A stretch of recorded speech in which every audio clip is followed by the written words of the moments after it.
Hello everyone, please welcome to the platform of Pradha Legal Star with most important GST updates.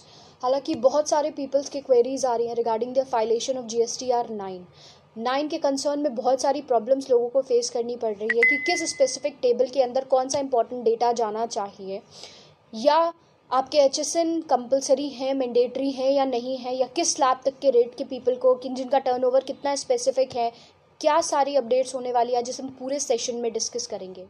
देखा जाए तो अगर आप हमारे प्लेटफॉर्म पे न्यू हैं, पहली बार फुटफॉल हो रहा है, तो प्लीज़ हमारे चैनल को सब्सक्राइब कर लीजिए and please press the bell icon for all important GST updates. GST को अपडेटेड रखने के लिए हमने एक प्लेटफॉर्म डिज़ाइन किया है in the form of WhatsApp group. आप 7393977569 पे हेलो मैसेज सेंड करके उस फ्री अपडेट ग्रुप्स को ज्वाइन कर सकते हैं, जहां रेगुलर बेसिस पे आपको GST के कंसर्न में इंपॉर्टेंट इन्फॉर्मेशन मिलती। बहुत सारे लोगों के माइंड सेट्स में एक क्वेश्चन चल रहा है कि 28 फरवरी 2021 है ड्यू डेट, या ड्यू डेट एक्सटेंड होगी रिगार्डिंग द फाइलेशन ऑफ GSTR 9। तो हमारे लिए ये क्वेश्चन नहीं है, हमारे लिए क्वेश्चन ये है कि इसकी रिटर्न की फाइलिंग टाइमली बेसिस पे ऑप्ट इन प्रॉम्प्ट मैनर में इसकी हो जानी चाहिए। तो इसकी क्या डिटेल्ड प्रोसेस है, इस पूरे वीडियो में हम ये जानेंगे। साथ में एक बेसिक कंसेप्ट को भी लेंगे कि GSTR 9 है क्या और क्यों ये ज़रूरी है हम सभी। Basically, GSTR 9 is an annual return form which is filed by the GST registered personals.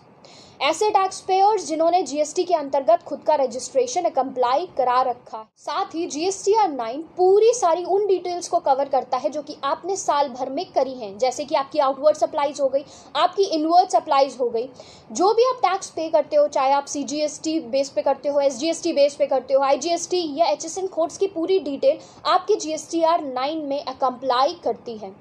आपके हर एक रिटर्न्स की डिटेल होती है। आप GSTR 2A ले लो, 3B ले लो, 1 ले लो, सारी स्पेसिफिक डिटेल्स आपको इस एनुअल फॉर्म में मिल। क्वेश्चन फॉल्स कि कौन एलिजिबल है फॉर फाइलिंग GSTR 9। तो इन दैट कंसर्न मैं बता दूं, कैजुअल टैक्स पेयर हो गए, आपके इनपुट सर्विस डिस्ट्रीब्यूटर्स हो गए, आपके नॉन रेजिडेंट पर्सनल्स हो गए, ऐसे पीपल्स हो गए जो अपना TDS पे करते हैं under section 51 of the CGST act. तो ऐसे सारे रजिस्टर्ड GST टैक्स जो पे करते हैं वो सभी एनरोल्ड होते हैं for filing there annual return of the form GSTR 9। Now question is कि भाई अगर हमने अपने इन रिटर्न्स की फाइलिंग टाइमली बेसिस पे मान लीजिए नहीं की, ठीक है, तो लेट फीस लगती है, पेनाल्टीज लगती है, कैसे लगती है और क्या लगती है उसके बारे में भी मैं डिस्कस कर लेती हूँ। आपका हर दिन बेसिस पे एज पर योर एक्ट आपको हर दिन 100 रुपये भरने पड़ेंगे। CGST का 100 रुपीज़, SGST का भी 100 रुपीज़, मतलब 200 रुपये प्रतिदिन के हिसाब का आपका पैसा जाना ही जाना तय है। तो GSTR 9 की filing timely and due date के अकॉर्डिंग कर लेना है। आप सभी का एक इंपॉर्टेंट क्वेश्चन आ रहा होगा कि मैडम अब तो बता ही दीजिए कि how is to file your GSTR 9 return. Date भी पास आती चली जा रही है, तो हम बिना लेट किए इस वीडियो को स्टार्ट करते हैं कि सिंपल वे में आप GSTR 9 का प्रॉपर फाइलिंग कैसे करोगे। साथ ही एक हम्बल रिक्वेस्ट है आपसे कि अगर आपने हमारे प्लेटफॉर्म को सब्सक्राइब नहीं किया है तो प्लीज़ सब्सक्राइब कर लीजिए और बेल आइकन को दबाना मत भूलिएगा, ये सबसे इंपॉर्टेंट है। नाउ सबसे पहले क्विक रिव्यू के फॉर्म में हम आपको बता देते हैं कि GSTR 9 फाइलेशन की इनिशियल स्टेप्स क्या हैं। नंबर 1, लॉग इन कर लो and navigate to GSTR 9 form for your annual return for normal tax. Step number 2, आपको क्या करना है, आपको समरी को डाउनलोड करना है। समरी किस चीज़ की? GSTR 1 की, GSTR 9 की एंड 3B की पूरी डिटेल्ड समरी को डाउनलोड कर लीजिए। नंबर 3, स्टेप नंबर 3 सबसे इंपॉर्टेंट है क्योंकि यहाँ पे हम फिल करेंगे सारी details of the entire table जो कि GSTR 9 में कंप्लाई करती है, इंपॉर्टेंट प्रोस्पेक्ट है। ये हम आगे अभी वीडियो के सेशन में देखेंगे। Step 4, preview draft of GSTR 9 summary, उसको प्रीव्यू करना इंपॉर्टेंट है, सबसे ज़्यादा ज़रूरी है। ये हमारा 4th प्रोस्पेक्ट था। आगे वाले स्टेप में हम बात करेंगे कि हम कैसे करते हैं इसका फॉर्मुलेशन। स्टेप नंबर 5 हमसे ये कहता है कि you need to compute all your taxes. Compute करने के बाद if there is any sort of late fee fall करती है तो आप भी उसे पे करोगे in the form filing GSTR। Number 6 हमसे ये कहता है कि आप प्रीव्यू कर लो ड्राफ्ट को ऑफ योर GSTR 9 फॉर्म। अब हमें क्या करना है, GSTR 9 के फॉर्म को पूरा तरीके से, सही तरीके से एनालाइज करके प्रीव्यू कर लेना इंपॉर्टेंट। सेवेंथ स्टेप, हमारे लास्ट स्टेप की तरफ हम बढ़ते हैं कि आपको क्या करना है। अब सबसे आखिरी स्टेप है कि आपको GSTR 9 को फाइल कर देना है with the help of DSC और DVC के थ्रू। ये सबसे लास्ट और प्रिसाइज्ड गाइज। अब हमारा सबसे इम्पॉर्टेंट जो स्टेप था, स्टेप नंबर 3, जिसमें हमें फाइल करने थे पूरे टेबल्स ऑफ GSTR 9। तो उसकी फाइलिंग कैसे होती है, हम इसे सिस्टम पे जाके एक एक टेबल्स के थ्रू आपको एक्सप्लेन करने की पूरी कोशिश करेंगे। वेल गाइज, जैसे कि आप देख पा रहे हैं, हमने अपना GSTR 9 का एनुअल रिटर्न फॉर्म खोल लिया है for the normal tax payers के कंसर्न में। आपको एक इम्पॉर्टेंट अपडेट ज़रूर देना चाहूँगी कि मान लीजिए अगर आपका GSTR फॉर द 9 कंसर्न में अगर आप फाइलिंग कर रहे हो, तो आपको एक बात पता होनी बहुत ज़्यादा इम्पॉर्टेंट है कि अगर किसी का एनुअल टर्नओवर 2 करोड़ के नीचे का फॉल करता है तो उन्हें ज़रूरी नहीं है कि वो अपना GSTR 9 की फाइलिंग करें। It's not mandatory, it's completely optional for them.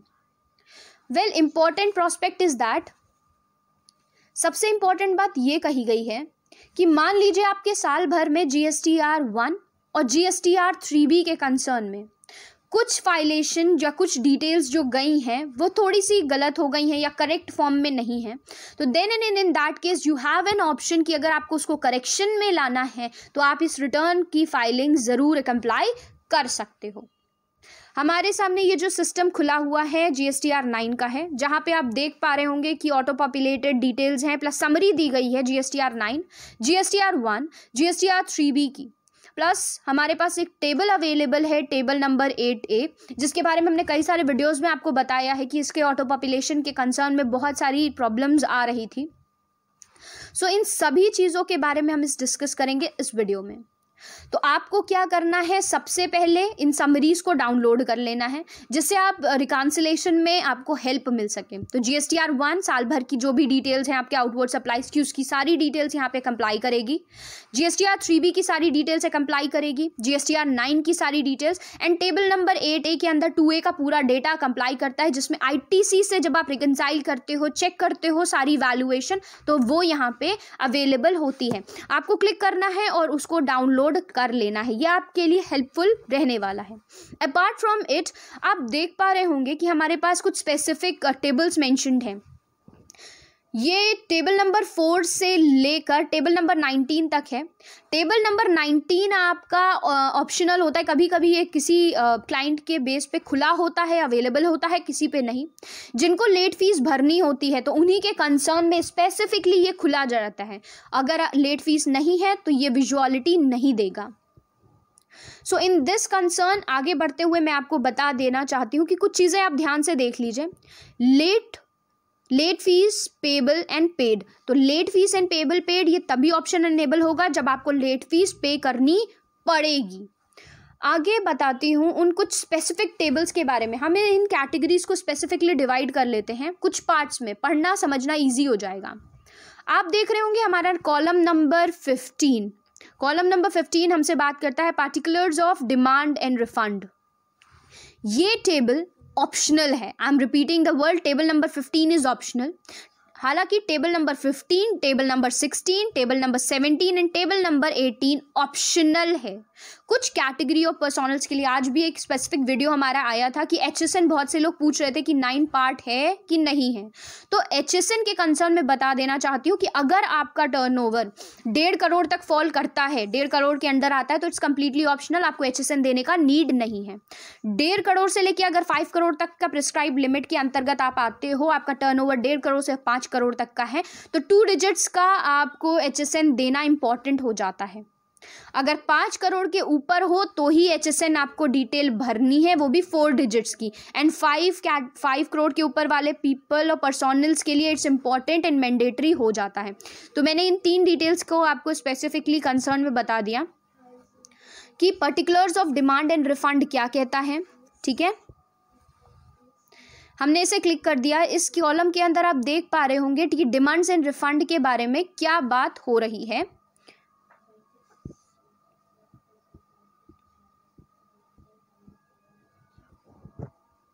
जैसा कि आप सभी ये देख पा रहे होंगे कि हमने पहला टेबल खोला है, टेबल नंबर 15, जो कि बात करता है डिमांड एंड रिफंड्स के कंसर्न में कि कौन सी वैल्यू रिफंड क्लेम हो रही है, टोटल रिफंड सैंक्शन कितना हुआ है आपको, ये सारी जो डिटेल्स है ना वो आप मेंशन यहाँ पे कर सकते हो। It's completely optional. तो आपके पास ये सारी डिटेल्स आती हैं और आप चाहो तो इसे दिखा सकते हो, चाहो ना दिखाओ, तो ये आपके ऊपर है। तो wise to take the pain for it. अगर आप नहीं चाहते तो आप इसको दिखाने की कोशिश ना करें। तो टेबल नंबर 15 हो गया। Table number 16 talks about the supplies received from the composition tax pair, कि जो भी आप सप्लाई रिसीव कर रहे हो आपके कॉम्पोजिशन टैक्स पेयर से, deemed supply by the job workers या goods sent to approval basis पे। आप इस कॉलम को खोल करके आपको दिखा देते हैं। 3 कॉलम्स में ये डिवाइडेड है, ठीक है। Supplies received, number 1 supplies receive from the composition tax pair. दूसरा आता है डीम सप्लाईज। डीम सप्लाईज क्या होती है मैं बता दूं। डीम सप्लाई के कंसर्न में बहुत से लोग को प्रॉब्लम होती है कि डीम सप्लाई एग्जैक्टली होता क्या है। तो जैसे कि क्या होता है, लोग इस क्वेश्चन को लेके बहुत परप्लेक्स फील करते हैं कि डीम सप्लाई है क्या। जब आप अपने ही देश में ही ये सप्लाई करते हो but to a specific class and category, तो उसे हम डीम सप्लाई कंसिडर करते हैं, ठीक है। And goods sent to the approval basis but not return. तो ये 3 सिचुएशंस है। अगर ऐसी सिचुएशन आप पे फॉल कर रही है देन इन दैट केस आप जाके इसको फाइल कर सकते हो, वरना इसकी फिलिंग करने का नीड नहीं है। HSN वाइज समरी दी हुई है आपकी आउटवर्ड सप्लाईज की एंड इनवर्ड सप्लाईज की 17 एंड 18 के टेबल में। अब हम ऊपर की ओर बढ़ते हैं। हमारे पास टेबल नंबर है 4, टेबल नंबर है 5, टेबल नंबर 6, 7, 8, 9, 10, 11, 12, 13 एंड 14। हम इस पूरी कैटेगरी को डिवाइड कर लेते हैं 2 मेजर सेगमेंट्स में। उसे बताना, उसको कंसर्न में समझाना थोड़ा इजी हो जाएगा। रीज़न बिहाइंड इट क्या है, अगर हम कंसर्न करते हैं टेबल नंबर 4 को, ध्यान से देखिए, table number 4, table number 5, table number 9, table number 10, table number 11 and table number 14 जो मेरे सामने खुल रहा है, इसको आप एक सेक्शन में डिवाइड कर लीजिए और table number 5, table number 9, table number 10, table number 11 and table number 14 को दूसरे सेक्शंस में डिवाइड कर लीजिए, ठीक है। अब ये जो मैंने 2 डिविजन्स कराए हैं, उन टेबल्स का डिवीजन जो किया गया है, तो जो पहला डिवीजन है मतलब टेबल नंबर 4, 5, 9, 10, 11 एंड 14, ये बात करता है आपके सप्लाईज के कंसर्न में, आउटवर्ड सप्लाईज के कंसर्न में। सप्लाईज से डीलिंग होती है taxable supplies, non taxable supplies. और जो दूसरा कॉलम मैंने आपको स्पेसिफिकली बताया है जिसमें टेबल नंबर आता है 6, 7, 8, 12 एंड 13, ये डील करता है आपके ITC से। तो आगे बढ़ते हुए हम एक एक चीज़ों को समझेंगे कि ये टेबल्स क्या हैं और कैसे वर्क ऑन करते हैं। हमने क्लिक किया है हमारे पहले टेबल्स की तरफ, जिसमें हम डालेंगे वो डेटा जो कि आउटवर्ड सप्लाईज का होगा and that too it is taxable. जो टैक्सेबल सप्लाईज है उसकी सारी डिटेल आप टेबल नंबर 4 में डालते हो। Supplies made to unregistered person, मतलब B2C की अगर कोई भी सप्लाई आपने करी है, हालांकि यहाँ पे डेटा हमने मेंशन कर रखा है क्योंकि टाइम आ चुका है। हम्बली रिक्वेस्ट है कि जो लोग अपनी रिटर्न्स की फाइलिंग नहीं कर रहे हैं तो प्लीज़ टाइमली बेसिस पे कर लीजिए। ये सो कॉल इम्पॉर्टेंट एंड मैंडेटरी है। वक्त का इंतज़ार ना करें कि आगे डेट एक्सटेंड होगी। हमारा जो कॉलम नंबर B है वो है supplies made to registered person, यानी B2B की अगर सप्लाई आपने करी है तो उसकी भी डिटेल्स यहाँ पे मेंशन हैं, आप उसे फिल ऑन कर सकते हैं। जीरो रेटेड सप्लाई या जीरो रेटेड या एक्सपोर्ट की जो डिटेल्स है वो भी यहाँ पे भरी जा सकती है। सप्लाईज मेड टू सेज को आप स्पेशल इकोनॉमिक जोन्स में अगर कोई पेमेंट किया गया है तो आप यहाँ पे डिटेल्स डाल सकते हैं। डीम एक्सपोर्ट के बारे में मैंने अभी आपको क्लियर किया है तो इसकी डिटेल्स यहाँ पे जा सकती है। कोई भी एडवांसेस हैं in which you have been paid but invoices is not being issued, आपने कोई भी एडवांस पेमेंट कर दिया है regarding any GST concern but उसका इनवॉइस जनरेट नहीं हुआ है तो उसकी सारी डिटेल यहाँ आएगी। Inward supplies on which the taxes is to be paid in a reverse charge mechanism, reverse charge basis पे, तो उसकी डिटेल आएगी। सारे कॉलम्स आपके सामने स्पेसिफिकली मेंशन्ड हैं। अब आप यहाँ पे देख पा रहे होंगे कि हमारे पास है क्रेडिट नोट कॉलम्स है, क्रेडिट नोट का कॉलम है, डेबिट नोट का कॉलम है, ठीक है। Credit note, debit note, supplies और टैक्सेस डिक्लेयर्ड, अमेंडेड, ठीक है, अमेंडमेंट है, सप्लाईज और टैक्स रिड्यूस्ड थ्रू अमेंडमेंट्स हैं। तो ये सब जो स्पेसिफिक कॉलम्स हैं वो एक तरीके से अमेंडेड होते हैं, ऑटो पॉपुलेटेड होते हैं। ये आपको perfect data, perfect figure, perfect information देनी ज़रूरी होती है। आई एम रिपीटिंग कि ये जो क्रेडिट नोट इशू हुआ है, ठीक है, क्रेडिट नोट जो इशू हुआ है, डेबिट नोट जो इशू हो रहा है in respect of the transaction specified, ये जो सप्लाईज की इंफॉर्मेशन शो हो रही है ये सारी ऑटो पॉपुलेटेड हो रही है। आपको करेक्ट डेटा इंफॉर्मेशंस के साथ यहाँ पे अपलोड करना होता है। अब देख पा रहे होंगे स्पेसिफिक टेबल, हम टेबल नंबर 5 को कंसर्न में लेके आगे बढ़ रहे हैं। टेबल नंबर 5 बात करता है details of your outward supplies made during the financial year on which the tax is not payable, मतलब नॉन टैक्सेबल कंसर्न में यहाँ टेबल नंबर 5 का यूज़ किया जाएगा। हमने इसे क्लिक किया है और इसके अंदर फॉल होती है details regarding zero rated supply. अगर एक्सपोर्ट आप कर रहे हो without the payment of tax, क्योंकि जैसे कि ये नॉन टैक्सेबल सप्लाईज है तो उसकी डिटेल यहाँ पे फुटफॉल करेगी। सप्लाई करी गई है टू द सेज, मतलब स्पेशल इकोनॉमिक जोन्स में without the payment of tax. Table number 5 के अंदर जो कॉलम नंबर सी है हमारा, वो बात करता है supplies on which the tax is to be paid by the recipient on a reverse charge mechanism. तो इन केस अगर फॉल होती है तो वो डिटेल यहाँ आएगी। एग्जेम्प्टेड नील रेटेड सप्लाई की पूरी डिटेल्स यहाँ पे फॉल करने वाली है। नॉन जीएसटी सप्लाई अगर कोई आपने करी हुई है तो वो यहाँ पे डिटेल आएगी। क्रेडिट नोट, डेबिट नोट की जितनी भी डिटेल्स हैं वो यहाँ पे स्पेसिफिकली मेंशन्ड होगी। टेबल नंबर 5 के कंसर्न में मैं बता देना चाहती हूँ कि सारी डिटेल्स यहाँ पे ऑटो पॉपुलेट होके आएगी, बट आपके लिए इंपॉर्टेंट ये हो जाता है कि पहले आप टैली करके सारी वैल्यूज़ को एनालाइज करने के बाद ही पोर्टल पे चढ़ाएं for filing your GSTR 9 concern. अब हम बैक ऑफ करते हैं, हम देखते हैं यहाँ पे टेबल नंबर 6 जो बात करता है हमारे ITC के कंसर्न में। टेबल नंबर 7 टॉक्स अबाउट हमारी ITC रिवर्स के चांस जो कंसर्न है उसके बारे में बात कर रहा है। अदर ITC के कंसर्न में टेबल नंबर 8 ने हमसे बात की है। अब आप देख पा रहे होंगे कि हमने टेबल नंबर 9 को क्लिक किया है, मतलब details of the tax as declared in the returns to be filed during the financial year. कुछ ऐसे टैक्सेस हैं जिनके बारे में टेबल 9 ने डिस्कस किया है, जैसे इंटीग्रेटेड ट्रेड टैक्स के कंसर्न में सेंट्रल टैक्स आपकी क्या वैल्यू आएगी, वो आपने क्या किया है उसकी डिटेल्स यहाँ आएगी। सेज इंटरेस्ट के केस में, लेट फीस पेनाल्टीज़ के कंसर्न में जो भी डेटाज है, अगर आपका लेट फीस फॉल कर रहा है तो उसकी डिटेल यहाँ पे आएगी।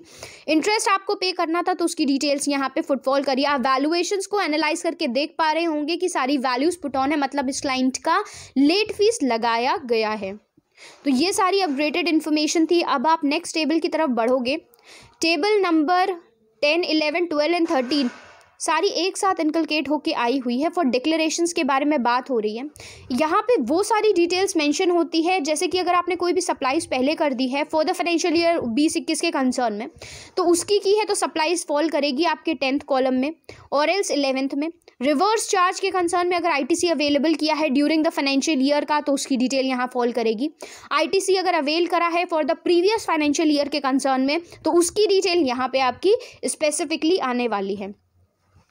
अगर कोई भी डिफरेंशियल टैक्स पेड हो रहा है तो उसकी डिटेल आपके कॉलम नंबर 4 में आएगी। And I am repeating once again, table number 15, 16, 17 and 18 is completely optional. अगर आप चाहो तो उसे भर सकते हो, ना चाहो तो उसे भरने की ज़रूरत नहीं है। This was all important update from ask Pradha legal star. आप हमारे चैनल से कनेक्ट होने के लिए हमें सब्सक्राइब कर सकते हैं एंड बेल आइकन को प्रेस कर सकते हैं, जिससे आपको सारी important updates regarding the GST मिलती रहेगी, that too on a timely basis. कोई भी प्रॉब्लम होता है 7393977569 पे हेलो मैसेज सेंड करके अपना प्रॉब्लम्स को वहाँ पे डिलीवर कर सकते हैं। ग्रुप को ज्वाइन कर सकते हैं, प्लस ई बुक्स को परचेज कर सकते हैं जो कि फ्री ऑफ कॉस्ट नहीं है, सॉरी फ्री ऑफ कॉस्ट नहीं होने वाली है, बट हाँ मिनिमल कॉस्टिंग ज़रूर होगी जो कि स्टूडेंट्स को ध्यान में रख के रखी गई है। अगर आपको ई बुक्स चाहिए हैं तो आप हेलो मैसेज सेंड करके अपनी रिक्वेस्ट को अप्लाई कर सकते हो। एडिशनली आपको अगर हमारी किसी भी कंसल्टेशन सर्विसेज का रिक्वायरमेंट है तो I would request dear please आप सिंपली महीने का सब्सक्रिप्शन ले सकते हैं। मंथली सब्सक्रिप्शन ऑफ 49 रुपीज़ से आप हर महीने अपने सब्सक्रिप्शन को रिन्यू करा सकते हैं और हमारी सर्विसेज का बेनिफिट ले सकते हैं। Stay connected guys, keep yourself safe, sound and healthy. Till then bye bye, thank you so much. Well guys, thank you so much for connecting with Pradha legal star. हम आपसे रिक्वेस्ट करेंगे कि अगर आप हमसे जुड़ना चाहते हो तो हमारे व्हाट्सएप नंबर पे 7393977569 पे हेलो मैसेज सेंड करके एक फ्री व्हाट्सएप ग्रुप को GST में अपडेट रहने के। Well guys, as we all know, learning gives us enhancement in our skills and as well as in our business aspects as well. So जो भी student class e-learning करना चाहते हैं with the help of our designed e-books, आप हमें hello message send करके उन e books को परचेज कर सकते हैं। Just send your hi message to 7393977569। It is very productive and informatory for all. So if you want it, just send your hi message and please coordinate with us in such regard. हमारे साथ जुड़े रहने के लिए आप सभी का तहे दिल से शुक्रिया। शुक्रिया। आप हमारे चैनल को सब्सक्राइब कर लीजिए, जिससे आपको हर दिन बेसिस पे कुछ जीएसटी के कंसर्न में अपडेट्स मिलती रहे, वो भी टाइमली बेसिस पे। ग्रुप को ज्वाइन कर लीजिए। And for all important and recent updates या कोई प्रॉब्लम फेस होती है regarding the GST, you can contact us at 7393977569। Keep your self safe, sound and healthy. See you in the next session, guys. Till then, bye bye. Thank you so much.